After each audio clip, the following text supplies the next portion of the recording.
hermanos, damos gracias al Señor por poder estar con ustedes esta mañana y poder acercarnos a la palabra de Dios. Es la brújula infalible que el mundo necesita, pero que lamentablemente ha lanzado por la borda, y por eso el caos y todas las cosas que podemos apreciar en el día de hoy. Si las personas hubiesen entendido su condición, su necesidad real, no aparente, sino su necesidad más profunda que tiene que ver con su alma, y hubiesen acudido al Señor, las cosas serían distintas. Pero vivimos en esta sociedad un poco extraña, un poco contradictoria. Cuando estamos bien parece que estuviésemos peor, cuando estamos peor parece que estuviésemos bien. Hemos cambiado el orden, parece, de las cosas. Nuestra capacidad reflexiva de análisis de lo que está ocurriendo aparentemente muchas veces, incluso dentro de los cristianos, no brota de los principios eternos de la palabra de Dios, sino más bien de sensaciones, de percepciones subjetivas que muestran que muchas veces la iglesia está siendo más influenciada por la cultura que por la Escritura. Jesús enseñó a los suyos en dos ocasiones, en una forma bastante clara, qué es lo que realmente es el creyente. Yo creo que una de las cosas más complejas para poder interpretar la sociedad de una forma adecuada es precisamente el hecho de que nosotros no hemos acudido a la Biblia para poder desde la Biblia ver lo que es el panorama general de lo que ocurre en nuestro contexto, en el mundo, en la sociedad. Jesús le dijo a sus discípulos en el contexto del Sermón del Monte, ahí en Mateo capítulo 5, versículos 14 al 16, algo que todos conocemos de memoria prácticamente y que tiene que ver con lo que es el creyente en medio de una sociedad corrupta. Vosotros sois la luz del mundo y vosotros sois la sal de la tierra. Literalmente dice, vosotros sois la luz del mundo. Una ciudad sentada sobre un monte no se puede esconder, ni se enciende una luz y se pone debajo de un almud, sino sobre el candelero y alumbra a todos los que están en casa. Así alumbre vuestra luz delante de los hombres, para que vean vuestras buenas obras y glorifiquen a vuestro Padre que está en los cielos. El versículo 13 dice, vosotros sois la sal de la tierra, pero si la sal se desvaneciere, ¿con qué será salada? No sirve más para nada, sino para ser echada fuera y hollada por los hombres. Si ustedes ven el complemento que el Señor hace, además de decir que somos sal de la tierra y luz del mundo, dice que tiene una acción que realizar en medio de un mundo oscuro, en el caso de la luz, en medio de un mundo corrupto, en el caso de la sal. El propósito de la sal en esos tiempos era precisamente evitar la corrupción. De hecho, no habían refrigeradores, ¿cierto? Bien sabemos. Y entonces la carne se mantenía a través de un proceso bien especial, donde se llenaba de sal con el propósito de poder evitar la corrupción natural que iba a tener ese elemento tan importante para el sustento de las personas. Por tanto, lo que está diciendo el Señor allí tiene que ver con lo que somos, no lo que debemos ser. En primer lugar, es la primera observación que tenemos que hacer. No dice ustedes tienen que ser la sal de la tierra, ustedes tienen que ser la luz del mundo, sino que te dice ustedes son. Ese es un hecho. En verdadero creyente es sal de la tierra y luz del mundo. Pero dice que hay un peligro. En el caso de la sal, dice, pero si la sal se desvaneciere. Y allí hay un problema. O sea, los que somos llamados a ser sal de la tierra para evitar en un sentido la corrupción de este mundo o frenar un poco el avance de la corrupción de este mundo, si se desvanece, si pierde su capacidad precisamente para la cual fue constituida, entonces no sirve más para nada, sino para ser echada fuera y hollada por los hombres. En otras palabras, si realmente el creyente no vive como un creyente en medio de esta tierra, entonces su impacto en la sociedad para evitar la corrupción va a ser absolutamente nulo. Por otro lado, la luz. Ustedes son la luz del mundo, pero luego dice, una ciudad sentada sobre un monte no se puede esconder, ni se enciende una luz y se pone debajo de un almud. En otras palabras, si la luz no se pone arriba para alumbrar en medio de un mundo en oscuridad, entonces el mundo va a seguir en oscuridad. Eso es lo que está diciendo en términos de aplicación, podemos decir. Y aquí en este sentido se está refiriendo igual a los creyentes y está diciendo, si realmente los creyentes permanecen dentro de sus iglesias, nada más, y allí manifiestan su cristianismo, pero no sale esta luz afuera, en medio de una sociedad oscura y alumbra realmente, entonces tampoco sirve la luz. Y eso es lo que lamentablemente ha pasado por mucho tiempo. Se ha concebido el cristianismo como dentro de 4 paredes de un templo, que le llamamos nosotros templo, es un lugar de reunión porque el verdadero templo estaba en Jerusalén. Nosotros entendemos que aquí nos reunimos, pero nos reunimos para prepararnos, para capacitarnos, para salir después a un mundo en tinieblas y a un mundo corrupto y poder manifestar a través de nuestra vida que hay esperanza en la persona en la cual hemos puesto nuestra confianza. Es decir, desde aquí salimos a impactar el mundo con una luz distinta a la que la gente tiene, en realidad está en tinieblas, ¿cierto? Espiritualmente hablando, y salimos de aquí para poder ser sal de la tierra e impactar con nuestra vida también a un mundo en constante deterioro, en constante corrupción. En otra ocasión, el Señor Jesucristo hizo una oración en Juan capítulo 17, la oración sumo sacerdotal que se le conoce, y el Señor dijo lo siguiente: yo les he dado tu palabra respecto a los creyentes, a los discípulos en este caso en forma específica y a todos aquellos que iban a creer en Él por causa de ellos. Yo les he dado tu palabra y el mundo los aborreció, porque no son del mundo como tampoco yo soy del mundo. No ruego que los quites del mundo, sino que los guardes del mal. Ahí el Señor hace una oración al Padre antes de ir a la cruz, la noche antes, horas antes de ir a la cruz, para pedir que aquellos que son suyos sean guardados en el mundo. ¿Qué significa? Que entonces hay un peligro inherente. Y el Señor pidió para que el Padre los guardara, los protegiese en medio de un mundo que va cada vez más a la deriva. A Jeremías le dijo el Señor también, en el Antiguo Testamento, algo similar, respecto al impacto que su profeta, debía hacer en aquellos que no creían en Dios. Le dijo: conviértanse ellos a ti y tú no te conviertas a ellos. Y miren qué significativo es este pasaje, porque le está diciendo a Jeremías, Jeremías, tú no cedas a ellos, sino que ellos cedan al impacto que tú puedas provocar en ellos. Que ellos no te hagan vivir como un pagano, sino que tú les lleves a vivir como un creyente genuino en el Dios verdadero. Jeremías era un profeta contracultural y en realidad el cristianismo y el evangelio es contracultural. Nunca va con la corriente de este mundo. Siempre va en contra de la corriente de este mundo. Eso es lo que muchas veces muchos creyentes no entienden. Ahora, en este sentido, entonces, cada uno de estos pasajes, si lo vemos adecuadamente, tienen un común denominador. Todos ellos hablan de lo que el creyente es y lo que debe hacer en un mundo corrupto. Es un llamado a vivir de tal forma que no sea el mundo quien moldee la vida del creyente, sino que sea el creyente quien impacte al mundo, permaneciendo fiel al Señor y su palabra. ¿Qué ha pasado durante estas últimas décadas y quizás, vamos a decir, quizás los últimos 100 años en Latinoamérica? El cristianismo no ha impactado a la cultura, más bien la cultura ha impactado al cristianismo. Y por eso es que en el día de hoy que vivimos una situación de caos social muy fuerte, no solo en Chile, sino también dentro del contexto de Latinoamérica, nosotros tenemos que ser llamados a una reflexión profunda respecto a cómo estamos viviendo nuestro cristianismo. No necesariamente a seguir con la corriente de pensamiento que en el día de hoy tiene un solo sentido y que tiene que ver con tratar de convencer a la iglesia, a los creyentes, de meternos en algo que el Señor no nos mandó a meternos. Hoy vivimos esos tiempos complejos. La iglesia está presionada por todos lados para que viva conforme a los nuevos tiempos. Para que la iglesia se involucre en una lucha para cambiar las estructuras sociales y políticas con el fin de contribuir a la justicia social.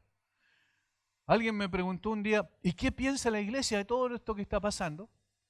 Y la iglesia, ¿cuál es la voz de la iglesia? Yo le dije, en primer lugar, no te puedo decir cuál es la voz de la iglesia como institución, porque la iglesia como institución bíblicamente no existe. La iglesia es el cuerpo de Cristo que está en todas partes, en todo lugar, de los verdaderos y genuinos creyentes. Pero no hay una institución, nadie puede, ningún pastor de aquí de Chile, o aunque se junten 40 o 100 pastores diciendo nosotros somos la voz de la iglesia evangélica, eso no es así, porque nadie puede representar a la iglesia institucionalmente en Chile, ni en ninguna parte del mundo. Lo que sí puede hacer es decir, esta es la voz de la palabra de Dios. Y en ese sentido, la voz de la palabra de Dios nos está diciendo, no fuimos llamados a involucrarnos en una situación de esta naturaleza. No fuimos llamados a nosotros a tratar de romper, o mejor dicho, hacer una estructura, un cambio sustancial de todo lo que tiene que ver con las estructuras políticas o sociales. Nunca fuimos llamados a eso. El Señor Jesucristo vivió en tiempos durísimos. En los tiempos en que vivió el Señor Jesucristo, sabemos, el sistema religioso, civil y político era un desastre.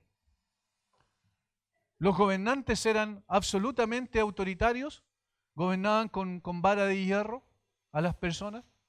Los religiosos de su tiempo, que eran los que al mismo tiempo constituían el poder civil en Judea, quiero decir, eran personas que también no se preocupaban por la real necesidad de la gente y habían creado un sistema religioso absolutamente lejos de lo que el Señor había establecido en su palabra.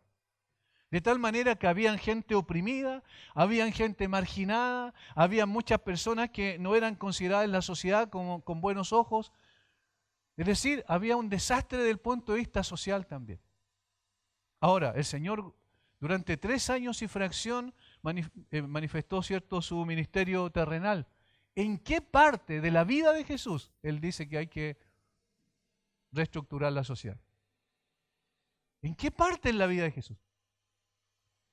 ¿En qué parte en la vida de Jesús le dice a sus discípulos, vayan donde el rey y díganle esto, y ustedes tienen que cambiar, tienen que haber más justicia social entre nosotros? ¿En qué parte de las Escrituras? Luego, en el caso de los apóstoles ocurre exactamente lo mismo. El apóstol Pablo, cuando escribe a los romanos, estaba bajo un yugo terrible de un tirano, de uno de los hombres más despreciables de la historia, de uno de los hombres más sanguinarios de la historia, como Nerón era el gobernante. Y Pablo dice, cuando fue acusado por los judíos, yo apelo a César. Imagínense lo que estaba diciendo Pablo. Yo apelo a la justicia de un hombre completamente injusto. Y por eso fue llevado a Roma. Y él dice, si algo digno de muerte he hecho, no temo morir. Y está diciendo que aún la pena de muerte sobre su propia vida él la aceptaba, si realmente él había transgredido la norma humana. Es decir, nunca vemos al apóstol Pablo decir, pidámosle a los reyes y a los gobernantes justicia social. Nunca lo vemos. Tampoco a Jesús. Por tanto, este nuevo movimiento, este nuevo pensamiento de justicia social es completamente ajeno a la iglesia. Y ahora, entonces, ¿dónde debe tener puesta la mirada la iglesia? Es lo único que la iglesia puede hacer y que ninguna institución humana puede hacer. Llevar el glorioso y poderoso mensaje de Jesucristo. Porque ese es el que cambia el corazón de las personas, y cambiando el corazón de las personas, las instituciones cambian. No olvidemos que el enemigo es especialista en desviar la atención de la iglesia de su meta y propósito principal para ponerlo en lo transitorio. Como dice la Escritura, él usa artimañas, maquinaciones, filosofías y huecas sutilezas que nos quieren hacer creer que el problema del hombre es social, político, cultural o incluso moral. De esta forma trata de llevar a los creyentes a pensar en subirse al carro de las demandas del mundo y no de las demandas claras que las Escrituras han revelado, que son las demandas de Dios. Por eso me parece importante que nos hagamos la siguiente pregunta, y yo quiero responder eso a través de la exposición que comenzamos a hacer. ¿Cómo puede el creyente vivir en un mundo que odia a Dios sin ser influenciado por sino influenciando al mundo? ¿De qué manera puede ser posible esto? La Biblia nos presenta al menos 3 ejemplos concretos de hombres llamados por Dios, probados por Dios, en medio de un mundo pagano, y como ellos permanecieron fieles a pesar de las circunstancias adversas en las cuales vivieron. Y fueron luz en medio de un mundo pagano y fueron sal en medio de un mundo en descomposición. Uno de los casos es el de Nehemías. Un hombre de la cautividad que llegó a ser oficial en la corte de Artajerjes, el de más confianza del rey, al punto que era su copero el que probaba la comida y probaba el vino antes de que lo comiera y lo bebiera el rey, para ver si el vino era contaminado, porque en ese tiempo las intrigas en las cortes eran muy frecuentes. Y sin embargo, este hombre nunca se olvidó de su tarea prioritaria, que era hacer la voluntad de Dios, buscando bendecir con su vida al pueblo al cual pertenecía. Dice la Escritura que cuando vinieron sus hermanos de Judá, él les preguntó: ¿cómo está el pueblo? ¿Cuál es la condición de la ciudad de Jerusalén? Y dice, cuando le dijeron que la ciudad estaba arrasada por el fuego y los muros destruidos, dice que él lloró, profundamente lloró al Dios de los cielos. Él podía decir: yo tengo una posición extraordinaria, estoy al lado del rey, participaba de la corte, tenía todos los beneficios que eso implicaba socialmente, desde el punto de vista político, inclusive desde el punto de vista económico, estaba pero en una excelente posición. Pero en el corazón de Nehemías estaba el llamado de Dios a bendecir a su pueblo. Su identidad nacional y su herencia espiritual estaban intactas, a pesar de haberse criado en una nación pagana. ¿Vemos en Nehemías influencia de una nación pagana? No, vemos en Nehemías influencia del Dios verdadero. Y quizás los casos de José y Daniel son mucho más fuertes todavía. Sobresalen por sobre otros en una forma particular. En el caso de José, siendo aún muy joven, como bien sabemos, fue vendido por sus hermanos como esclavo a los egipcios. Habiendo sido un hombre libre, perdió completamente su libertad. Luego fue acusado injustamente y encarcelado durante algunos años, a pesar de que era inocente. Y en todo ello permaneció firme en sus convicciones espirituales. Nunca lo vemos victimizarse. Permaneció sirviendo al Señor en medio de una nación pagana, sin ser influenciado por ella, sino impactando a todos aquellos que le vieron ser instrumento de Dios en medio de ellos. De hecho, cuando la mujer de Potifar no solo se le insinúa, sino que lo toma inclusive de las ropas para obligarlo a tener relaciones sexuales con él, ¿qué es lo que hace José? José arranca, pero antes de eso le dice algo importante. ¿Cómo haría yo este mal, gran mal, contra Dios? Fíjense lo que estaba en el corazón de José.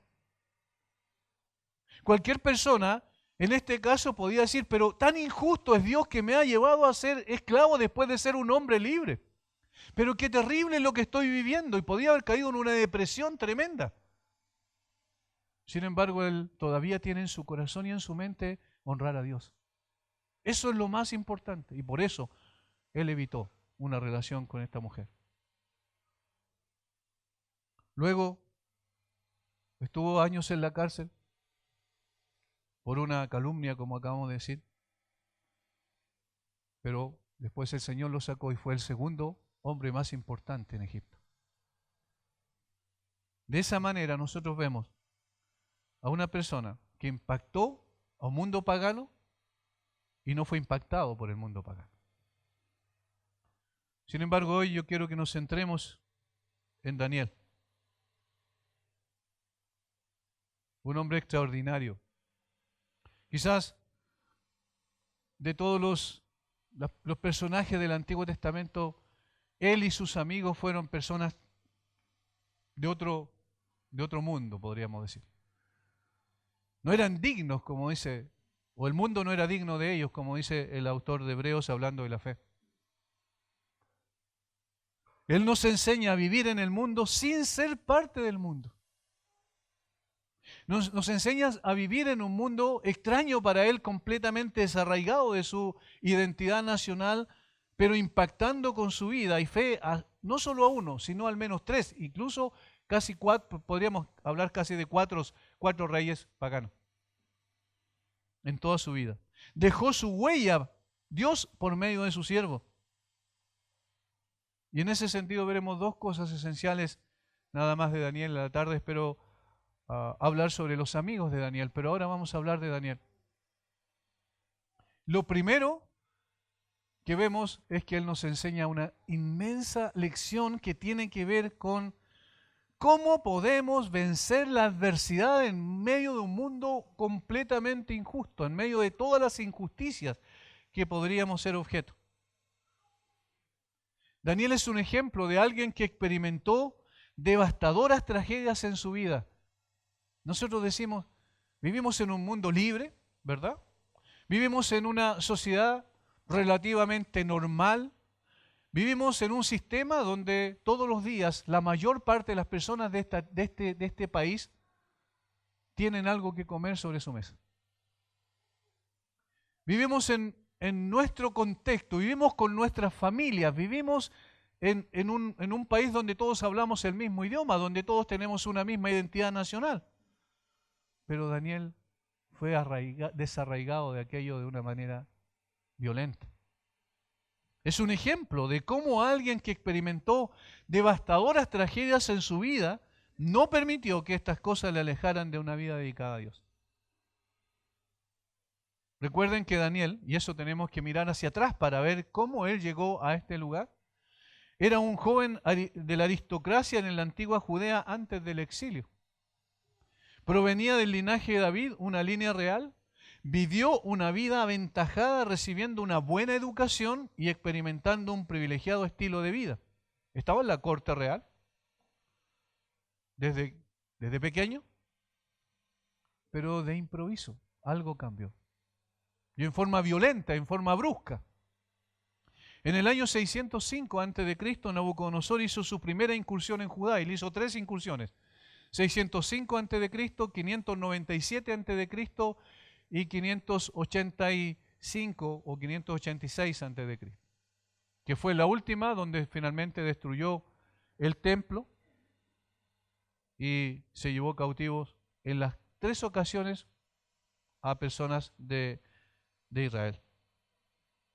En este caso, la primera incursión en el 605 a.C., dice el mismo libro de Daniel, que junto con llevarse los utensilios de la casa de Dios, llevó también consigo a varios de los muchachos que pertenecían a la corte del rey en Judá. Entre ellos estaba Daniel y sus amigos. Desde ese momento su vida tuvo un vuelco de 180 grados. El rey Nabucodonosor invadió Judea, capturó a la joven aristocracia de mente brillante y se la llevó cautiva a Babilonia. Las escrituras nos dicen, entonces el rey mandó a Aspenaz, jefe de sus oficiales, que trajera de los israelitas algunos de la familia real y de los nobles. Estos jóvenes no debían tener defecto alguno, serían de buen parecer, inteligentes en toda rama del saber, dotados de entendimiento y habilidad para discernir y que tuvieran la capacidad para servir en el palacio del rey, y le dio órdenes que les enseñara la escritura y la lengua de los caldeos. La frase jóvenes, que aparece aquí, o muchachos, es una traducción del término hebreo yeladim, que significa niños. Parece que estos fueron capturados cuando aún eran muy jóvenes, quizás en su adolescencia. Los teólogos dicen que Daniel tenía probablemente sus amigos entre 14 y 17 años cuando llegaron allí. Ahora, noten lo que quiso hacer el rey Nabucodonosor. ¿Qué quiso cambiar completamente? Dice que lo llevó para que les enseñara la escritura y la lengua de los caldeos. Por medio del proceso educativo, quiso cambiar completamente su manera de pensar, para que se adaptara a las circunstancias y a las necesidades y los propósitos de un mundo pagano.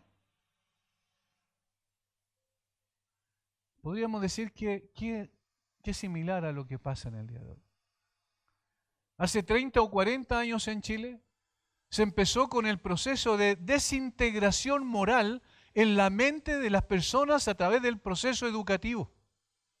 Se empezó a insertar en la educación elementos que tienen el propósito de cambiar la manera de pensar. En el 2010, si mal no recuerdo, 2011, yo hice una conferencia aquí que se llamaba La Nueva Era en la Educación. Si algunos se recuerdan algo de los que estaban en ese momento, recuerdan que ahí mencionamos que las Naciones Unidas ya habían ideado un currículum mundial que se llamaba. Y el currículum mundial tenía el propósito de poder infectar la mente de los chicos a la más tierna edad con el propósito de quitar, decía me acuerdo que era un psiquiatra, que era presidente de la Organización Mundial de la Salud en ese momento, quitar todas aquellas cosas que tenían que ver con la educación de la familia y con la educación principalmente religiosa de los niños, para poder infectarlos con una forma de pensar totalmente distinta. Después de todo este proceso de años de implementación, tenemos lo que tenemos hoy. Todos los colegios profesionales en el día de hoy, el colegio médico, el colegio de profesores, todos los colegios profesionales en el día de hoy, ¿qué piensan? ¿Cuál es su filosofía? ¿Cuál es su ideología? Todos tienen un mismo pensar y todos ese mismo pensar tiene que ver con ateísmo. Todo ese mismo pensar tiene que ver con destruir la capacidad de reflexión, de análisis, de pensamiento crítico de las personas. Quisieron hacer lo mismo con Daniel. ¿Qué experimentaron ellos? Fueron desarraigados de sus familias, sus hogares, su nación y su cultura. Fíjense cuántas cosas. Fueron desarraigados de sus familias, sus hogares, su nación y su cultura. De improviso fueron confrontados por extraños que controlaban sus vidas y tenían que aprender una nueva cultura e idioma. Incluso les removieron sus nombres, les cambiaron sus nombres. ¿Por qué? Porque todos sus nombres estaban asociados con el Dios verdadero. Y les impusieron nombres babilónicos que estaban asociados con los dioses paganos. Es probable que también fueran hechos eunucos. La Biblia dice que fueron entregados en manos del encargado de los eunucos. Allí dice en Daniel capítulo 1. Y que también fueran entrenados en el palacio del rey. Sus vidas fueron cambiados totalmente y no para bien. Imagínense el impacto que eso causó en la vida de muchachos entre 14 y 17 años. Un teólogo de apellido Criswell dice, Daniel fue víctima de ese juicio de Dios por causa de los pecados del pueblo. Él era príncipe del linaje real. Había nacido para reinar. Fue criado para esperar el cetro. Nunca soñó con ser esclavo o de un monarca pagano en una tierra extraña. Pero la profecía de Isaías, ese juicio de Dios fue triste y trágicamente cumplido durante la vida de este joven. Lo hicieron eunuco en la corte del rey de Babilonia. Llegó a ser un árbol seco. Fue un hombre enmasculado, que significa castrado. Emasculado, digo, que significa castrado. Sin esperanza de familia, ni de tener algún día posteridad. Imagínense lo que eso significa.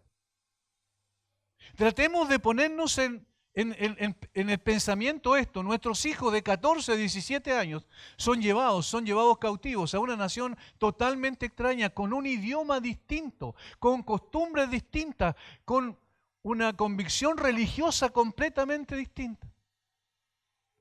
Los hicieron pedazos a esos muchachos, literalmente. Y más encima le quitaron la posibilidad de poder tener familia algún día. Los mataron en vida. ¿Qué pasaría si eso ocurriera hoy en nuestra sociedad? Si a pesar de ser una sociedad relativamente normal, y a pesar de ser una sociedad en donde cada uno con su esfuerzo y su trabajo puede tener lo que necesita para sustentar a su familia en términos generales.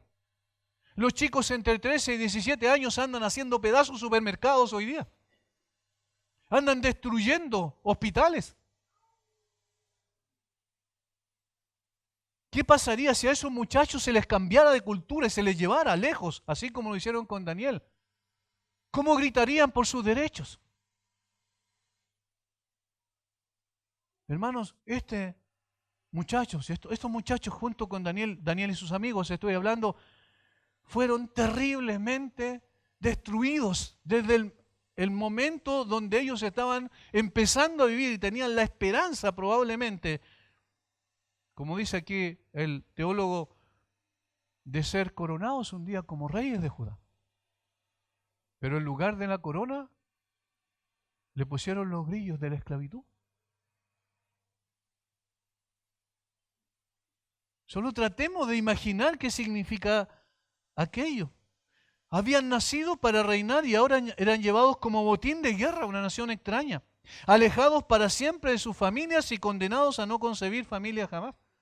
Destruidos en todos los aspectos.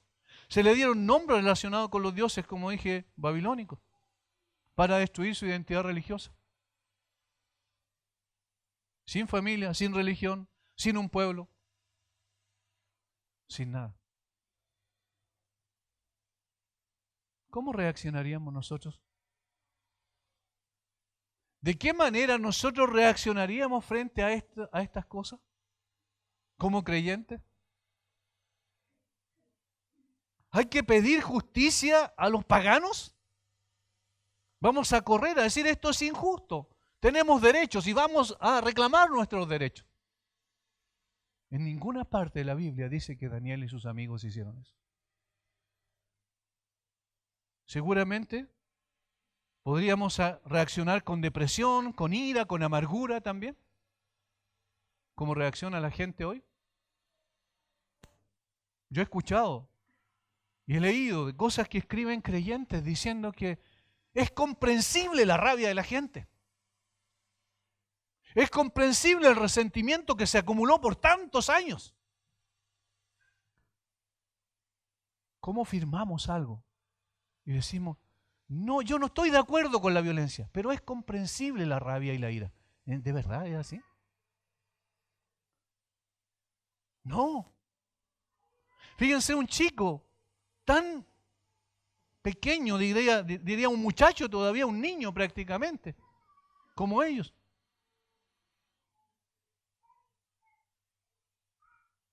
Hace pocos días atrás, toda la prensa dando cuenta, porque la prensa también tiene el propósito, ¿verdad?, de meter un solo pensamiento.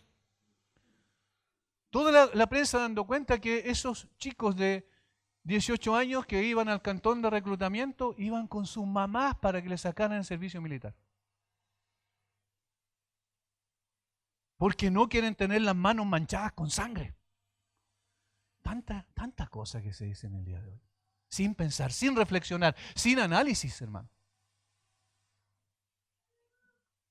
En el ejército chileno hay gente que tiene las manos manchadas con sangre, pero no todo el ejército.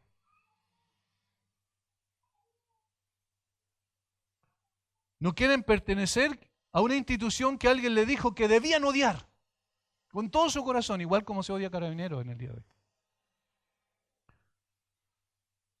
Ese muchacho es valiente para hablar y manifestar su rabia contra las autoridades, y es valiente para salir y tirar piedra, y es valiente para romper supermercados, pero no es capaz de ir solo a hacer un trámite. Tiene que ir con su mamá. Son eternas víctimas. Nosotros hemos hecho como sociedad a víctimas permanentes. Los padres le han transmitido a sus hijos, miren lo que pasó, tú tienes que odiar a estos. Y entonces no nos extrañemos en lo que está pasando hoy. Viven bajo el amparo de una situación histórica y quieren a través de eso manifestar su rabia y su ira desenfrenadamente. ¿Eso mismo hizo Daniel y sus amigos? La Biblia no narra el proceso que atravesaron Daniel y sus compañeros, ni nos dice cómo lo sobrellevaron, pero claramente sí lo vencieron y llegaron a ser lumbreras para Dios en medio de una sociedad babilónica. El libro de Daniel está lleno de maravillosos relatos de fe en acción durante tiempos difíciles. Considere la forma en que fueron librados del horno de fuego, del foso de los leones y de un decreto para matar a todos los sabios de la tierra. Esos jóvenes se mantuvieron anclados en la fe de sus padres, lo que les capacitó a vivir como hombres justos, aún en medio de una sociedad pagana. habían sido profundamente marcados por la tragedia que experimentaron, pero no fueron vencidos por la tragedia que experimentaron. Los 4 hombres mencionados tenían nombres hebreos de gran significado. Daniel, Dios es juez. Ananías, el Señor es bondadoso. Misael, ¿quién es como Dios? Azarías, el Señor ayuda. John Walvoord dice, de manera relevante todos sus nombres hebreos indican una relación con el Dios de Israel y, según la costumbre de esos tiempos, revela la devoción de sus padres. Quizá eso explica que en contraste con otros jóvenes, estos fueran hallados fieles a Dios. Tuvieron hogares piadosos en sus primeros años de vida. Sus familias, sus padres supieron cuál era su responsabilidad respecto a sus hijos. ¿Y qué es lo que hicieron?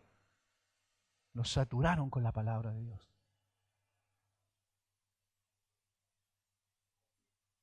Aún durante los días de la apostasía de Israel, hubo quienes se encontraban entre los 7.000 de Elías en Israel que no se arrodillaron ante Baal.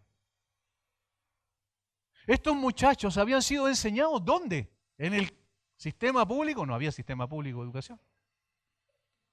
En la casa. He ahí la gran responsabilidad que tenemos los padres. Hemos de educar a nuestros hijos en las convicciones profundas de que creemos en un Dios glorioso, maravilloso, de un Señor que vino a morir en nuestro lugar en la cruz y que no hay nada más importante que Él. Nosotros somos llamados a predicarles el Evangelio a nuestros hijos todo el tiempo. Llevarlos para poder ser saturados con la palabra de Dios, para que no sean imbuidos con pensamientos y filosofías contra Dios. Necesitamos cumplir nuestra razón de ser, hermanos. Somos sal de la tierra y luz del mundo, pero ¿cómo vamos a mantener esa sal en condiciones de poder producir un impacto en la sociedad si primeramente en nuestras casas dejamos que nuestros hijos vivan su vida como cualquiera? Necesitamos contrarrestar todo aquello que la educación secular está metiendo en la cabeza de nuestros hijos. Alguien consigna, Daniel probablemente nació durante el tiempo del rey Josías, uno de los reyes más justos de Judá. ¿Y recuerdan cuál es el común denominador de Josías en la historia de Israel? Podríamos decir, fue el hombre de las Escrituras. Cuando encontraron el libro ahí, cuando estaban reparando el templo en una de las murallas, que era probablemente el Deuteronomio, lo llevan y lo leen delante del rey, y cuando el rey escucha, el rey queda impactado, se humilla profundamente frente a la palabra de Dios. Y en esos tiempos se produjo un avivamiento en Judá. Y entonces seguramente eso también permitió que Daniel y sus amigos fueran impactados por la palabra de Dios. Es posible que escuchara la lectura pública de la palabra de Dios, que registra 2 Reyes 23:2. Sin duda, él y sus compañeros y sus familias fueron profundamente influenciados por ese avivamiento espiritual. El impacto de esa experiencia espiritual durante la niñez y juventud de Daniel lo equiparó para mantener una vida de servicio a Dios en medio de dificultades.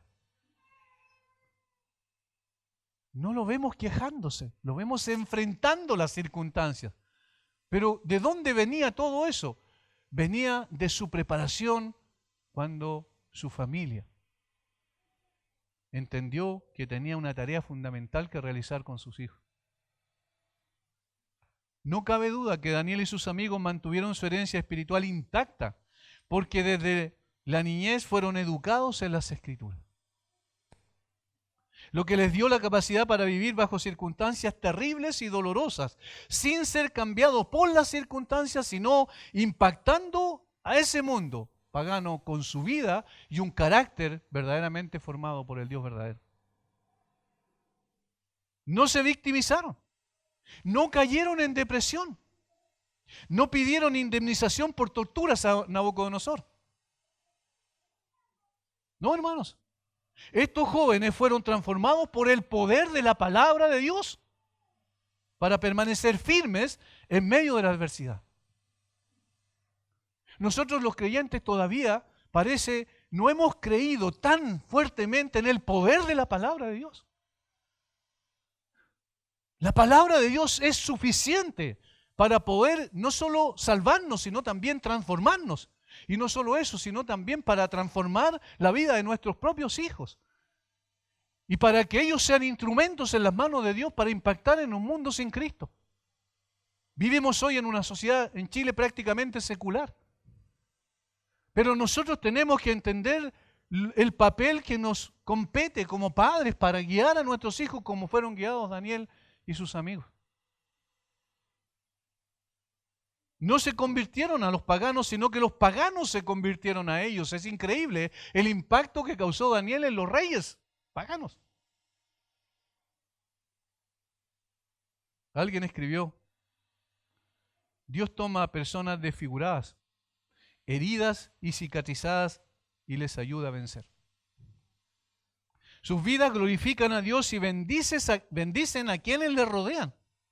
Nadie ha vivido circunstancias perfectas, pero todos podemos encontrar consuelo, fortaleza y sanidad en las manos de un Dios perfecto.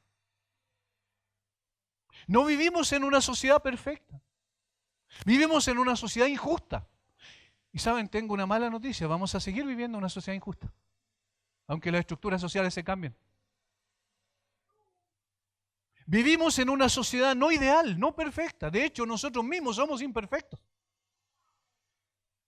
Pero saben, podemos vivir victoriosamente en medio de un mundo así, dependiendo absolutamente de Dios, de su poder y de su gracia. Padres, sean animados. Las semillas de justicia que ustedes sembraron en sus niños producirán frutos abundantes. Daniel y sus compañeros fueron secuestrados de sus hogares piadosos y sufrieron enormemente, pero les acompañó el deseo de seguir los caminos de Dios hasta una tierra extraña. Perdieron todo. ¿Saben qué? ¿No perdieron? Su fe, su convicción en el Dios verdadero. Así también a nosotros nos pueden quitar todos. Un día puede venir una persecución contra la iglesia y nos pueden quitar todos. Nos pueden quitar el trabajo, nos pueden quitar los bienes, nos pueden quitar todos. Pero nunca van a poder quitar nuestra convicción y certeza de que nuestra fe está puesta en aquel que murió y resucitó por nosotros y reina y gobierna con poder.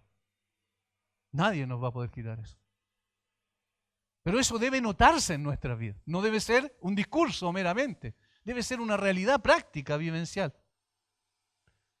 Daniel nos enseña cómo vivir en una sociedad contraria a los principios de Dios, impactando a esa sociedad y no siendo impactados por ella. Lo segundo y lo que corrobora precisamente lo primero es la determinación de vivir para Dios. Es la determinación de vivir para Dios. Daniel determinó vivir para Dios a pesar de las consecuencias. No fue un amargado, no reaccionó con ira y resentimiento. No buscó reivindicaciones más de ningún tipo. No gritó al rey: esto es injusto. No volvió su vista al Señor y determinó. Y esto es lo más importante que vemos en el versículo 1. Este es como la clave, este es como el origen de todo lo demás. Determinó no contaminarse con la comida del rey ni con la bebida del rey. Versículo 8. Y Daniel propuso en su corazón, esa es convicción.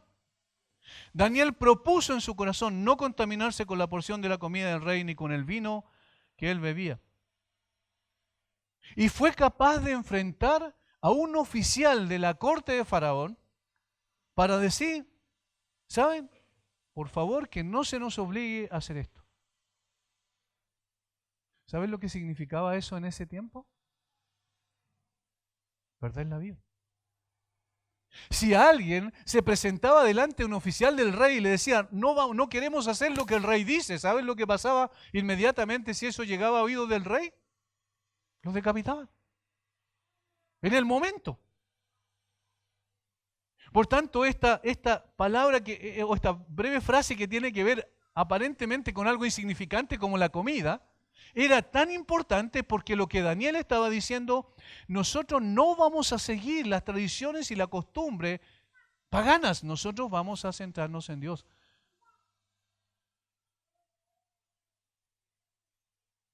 Se puede decir que esa decisión que tomó Daniel y también sus amigos era algo realmente trascendente.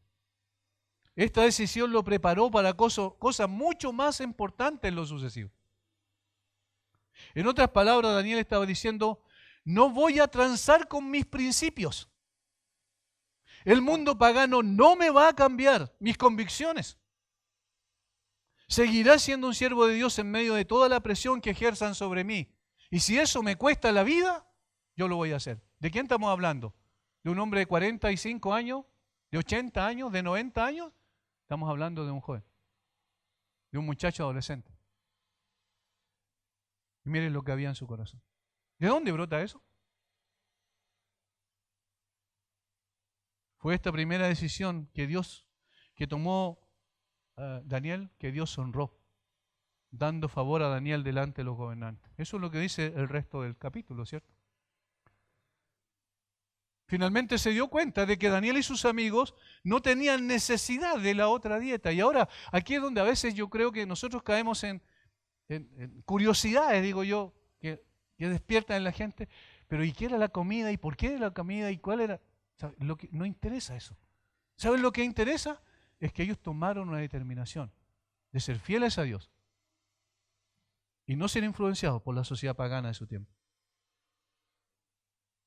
No solo impactó la vida del mismo Nabucodonosor esta determinación, después posteriormente también la del hijo del Belsasar, y del propio Darío, el rey medo-persa.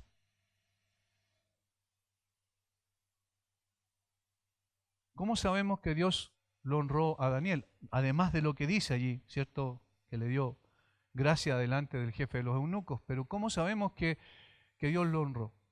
Sabemos el capítulo 2, lo conocemos, ¿verdad? Espero que sí.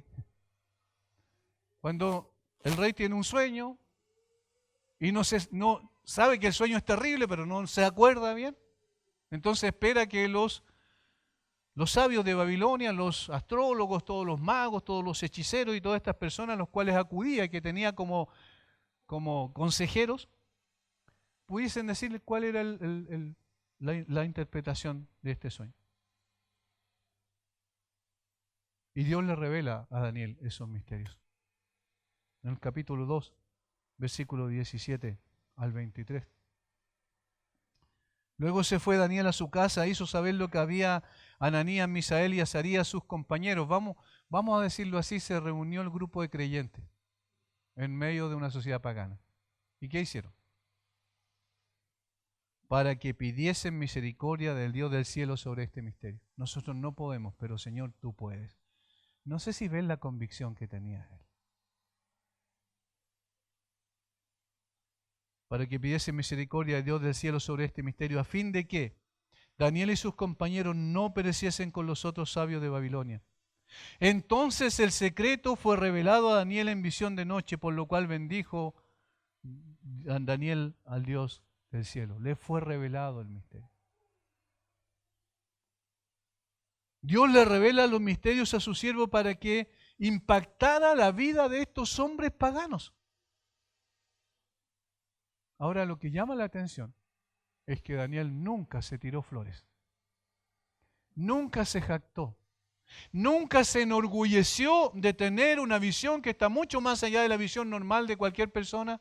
Nunca se enorgulleció de tener una relación con Dios tan especial que Dios le revelaba los misterios, sino que él siempre engrandeció el nombre de Dios.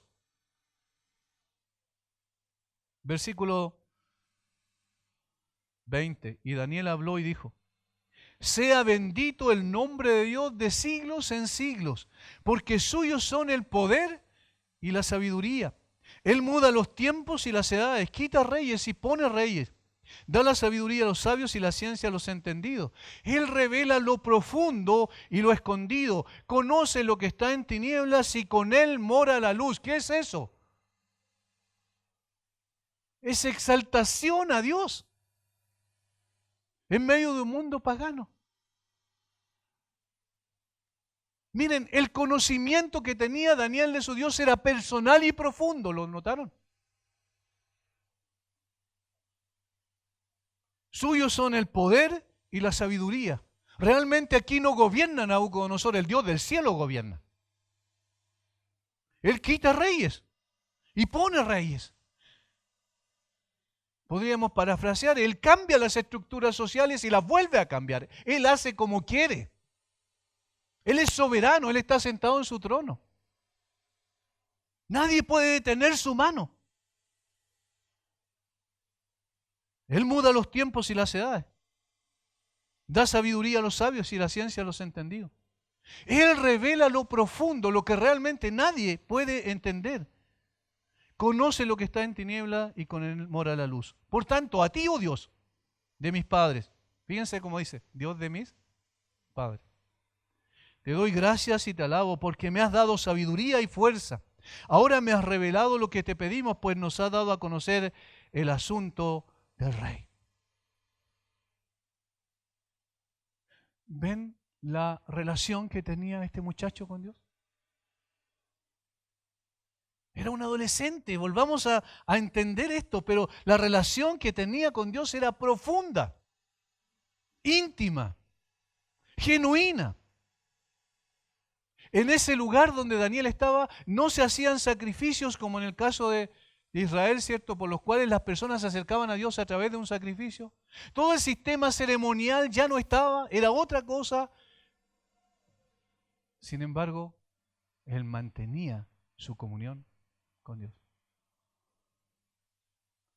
Hermanos, ¿qué pasaría si a nosotros en el día de mañana nos quitan la Biblia? Toman nuestras Biblias, entran a nuestras casas y las queman como se hace en Corea del Norte, como se hace en China, por ejemplo, los países musulmanes. ¿Qué pasaría con nuestra fe si nos quitaran todas aquellas cosas que son, verdad, que están alrededor de nuestro? Que nos prohibieran, por ejemplo, reunirnos libremente, como se hace en los países totalitarios. ¿Qué pasaría con nuestra fe? ¿Sería la misma, Daniel?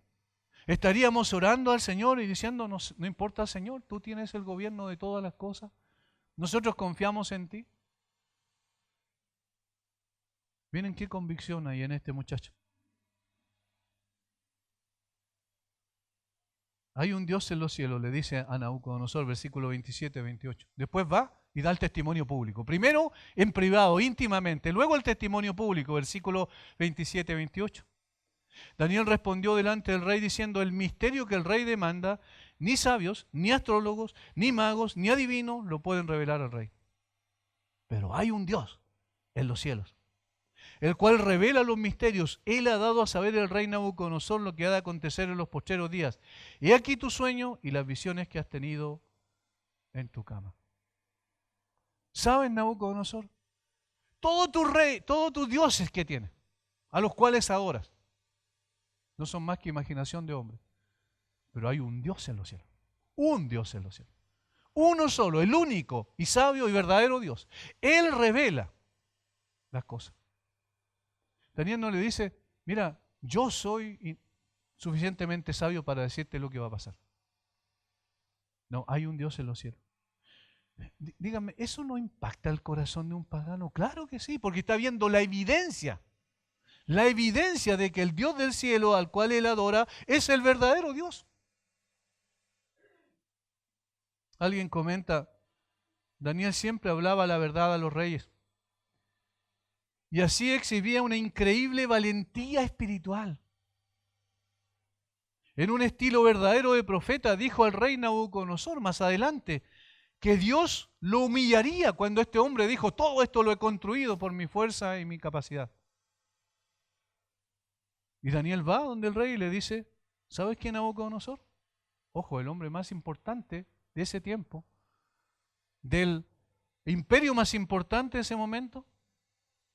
Le dice, Dios te va a humillar y te va a llevar como un animal a comer hierba con las bestias del campo por 7 años.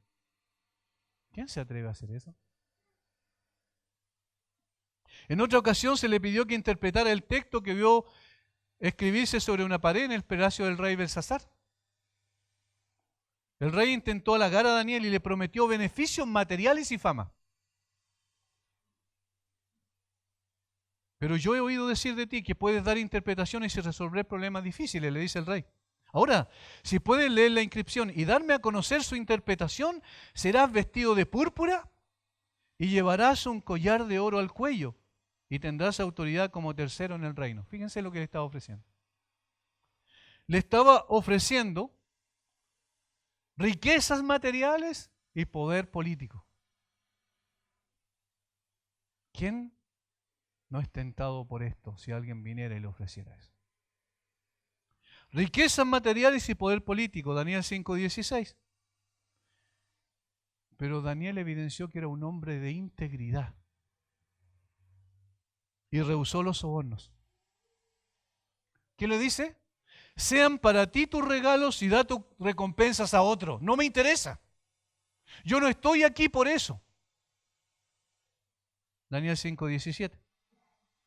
De esa manera demostró que no temía dar un mensaje desastroso al rey y su reino. ¿Y qué le dijo? Le dijo que ese mismo día perdería su reino en manos de los medos y de los persas. Eso le dijo al rey. Le dio un mensaje catastrófico al rey. Y le dijo, no me interesan tus regalos. Eso se llama integridad. Integridad. Este hombre era realmente sal de la tierra y luz del mundo. No transó jamás con sus convicciones, no contemporizó con el mundo, no dijo, bueno, un poquito para allá, un poquito para acá, para acomodarme a las circunstancias. No, bajo ninguna circunstancia él hizo eso. La agenda de Daniel no estaba sujeta a la de los reyes paganos, sino que los reyes paganos tuvieron que ajustar su agenda a la de Daniel. Manifestó valentía y determinación en todo momento. En todo momento. Vivió una vida de integridad a toda prueba. Aún personas envidiosas, como tenemos en el mismo libro de Daniel, conspiraron contra él. Y no pudieron encontrar una molécula de corrupción en su vida. Buscaron por todos lados. Engañaron al rey, lo sedujeron para decir que estableciera, ¿recuerdan un decreto? Pero no pudieron hallarlo. El capítulo 6, solo algunos versículos, dice algo en relación a eso. Pero Daniel mismo, versículo 3, era superior a estos sátrapas y gobernadores porque había en él un espíritu superior. Y el rey pensó ponerlo sobre todo el reino. Entonces los gobernadores y sátrapas buscaban ocasión para acusar a Daniel en lo relacionado al reino, mas no podían hallar ocasión alguna o falta, porque él era fiel y ningún vicio ni falta fue hallado en él. Qué tremendo, eso es integridad. Eso es integridad a toda prueba. Estos hombres conspiraron contra él, buscaron alguna falla, pero no pudieron encontrar ningún motivo de acusación ni evidencia alguna de corrupción, por cuanto él era fiel y ninguna corrupción podía hallarse en él. Daniel y sus compañeros exhibieron pureza de carácter y determinación por seguir a Dios en toda justicia. Su profunda conexión con Dios les capacitó a defender la rectitud con increíble valentía. Decidieron seguir los caminos de Dios a pesar de los peligros inherentes. Nosotros vamos a seguir a Dios, nosotros vamos a seguir sus principios, nosotros nos sometemos a su palabra, pero nunca nos vamos a someter a las filosofías, a pensamientos, a ideologías que no tienen nada que ver con el Señor y con su palabra. Sabiduría, valentía, integridad, no eran valores que venían de la nada o naturalmente del corazón de Daniel, bien sabemos. Eran aquellos valores que procedían de su relación con Dios. Esto es lo que nosotros tenemos acá en la Escritura. La comunión con el Señor era la base sobre la cual se levantaba todo lo demás. Ya leímos Daniel 2, 17 al 23. Ahora,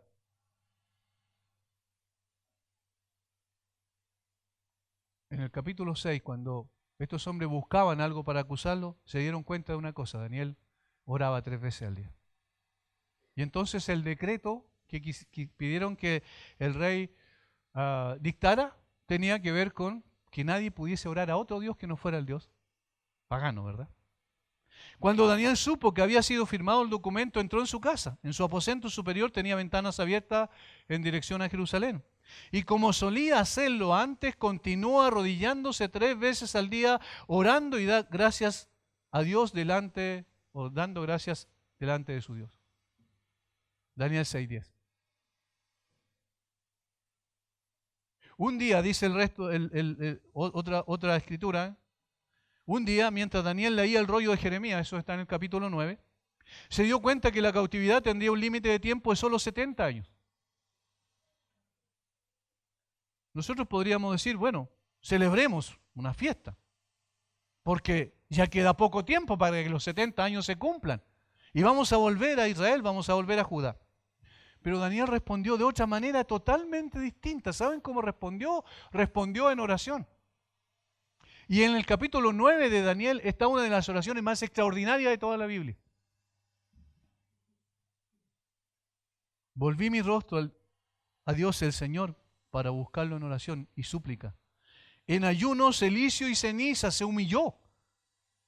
Este hombre fue impactado, se dio cuenta claramente que lo que estaba pasando era por causa del pecado del pueblo, por eso habían sido llevados cautivos. Y buscó el rostro de Dios. Oré al Señor, mi Dios, dice. E hice confesión. Fíjense lo que dice. E hice confesión. ¿Qué tenía que confesar él cuando había sido recto y justo delante de Dios? Se identificó con todo el resto del pueblo que había pecado contra Dios. E hizo confesión. Eso Daniel 9, 3, 4 y los siguientes versos 4 al 19 representan esa oración extraordinaria, más conmovedora de arrepentimiento de toda la Biblia. Esta oración extraordinaria comienza con la grandeza de Dios y exalta al Dios del pacto. Comienza con una doxología, como le llaman los teólogos, que es una expresión de gratitud y de engrandecer a Dios por lo que Él es. Continúa con la bendición de Dios sobre todos los que le aman y guardan sus mandamientos. Lo mismo dice el Señor, si me amáis, guardad mis mandamientos, el Señor Jesús en el Nuevo Testamento. Luego confiesa sus pecados, los del pueblo, donde se incluye Él. Y manifiesta un arrepentimiento profundo y genuino. Un comentarista dice que Daniel manifestaba esto en su oración. Nuestra vergüenza no se debe a que hayamos perdido nuestra gloria como resultado de nuestro castigo, sino porque nos sentimos profundamente avergonzados porque nos atrevimos a pecar contra ti. Nos atrevimos a pecar contra ti, Señor, tú, el santo, el justo, el bueno. Nosotros te ofendimos a ti. Miren, compárenlo con el Salmo 51. Contra ti solo he pecado y hecho lo malo delante de tus ojos. ¿Se dan cuenta dónde debemos acudir? Hermanos, en medio de esta convulsión y este caos social que tenemos, acudamos al Dios de los cielos. A Él. Y solo a Él. Y como iglesia pidamos perdón por no haber impactado un mundo pagano, sin Cristo. Pidamos perdón por haber hecho un trabajo mediocre como ciudadanos. Pidamos perdón por no haber hecho la voluntad de Dios, por no haber mostrado nuestra integridad como una evidencia de que somos realmente hijos de Dios. Busquemos al Señor en oración y roguémosle que Él nos transforme en personas que realmente podamos vivir tal cual lo que somos, sal y luz del mundo. En toda su vida Daniel tiene en primer lugar a su Señor, sabe que nació para dedicarse a Él. No hay nada más importante y todo verdadero creyente, genuinamente transformado, habiendo nacido de nuevo, es una persona que vive no para sí, sino para servir al Señor. No hay nada que lo detendría en su proceso. Ningún obstáculo, ni las filosofías, ni las modas políticas y sociales. Nada. Porque él conoce al Dios que gobierna el cielo y la tierra, al monarca, al único y verdadero y sabio Dios. Nunca desvió su mirada, se mantuvo firme hasta el fin porque conocía muy bien a su Dios. Y ese es precisamente el secreto de Daniel. Conocía profundamente a su Dios. No desviemos la vista a otras cosas. Centrémonos en lo que realmente importa. Y al final podamos decir como Pablo: he peleado la buena batalla. He acabado la carrera y he guardado la fe. Lo único que importa es cómo Dios nos mira y cómo Dios nos evalúa. Aunque todo el mundo odie, y eso va a suceder si somos realmente fieles a la iglesia, nosotros hemos de honrar a Dios en medio de una sociedad injusta. Manifestemos al Dios justo en el cual creemos. Padre, gracias. Gracias por tu palabra, gracias por mostrar que no importa la edad que tengamos, importa la convicción y la determinación de vivir para ti. Señor, ayuda a que tu iglesia no aparezca como víctima frente a las circunstancias, sino como una iglesia que realmente es sal de la tierra y luz del mundo. Cada uno de nosotros como creyentes vivamos la vida que tu palabra dice que hemos de vivir y no la que nosotros queremos vivir. Señor, queremos ser siervos tuyos verdaderamente íntegros en medio de una sociedad que no conoce la integridad. Danos de tu gracia. La manera en que más podemos ayudar a este mundo es vivir como verdaderos hijos tuyos. Gracias, Señor. Gracias por hablarnos, gracias por tener paciencia con nosotros. Damos gracias en el nombre de Jesús.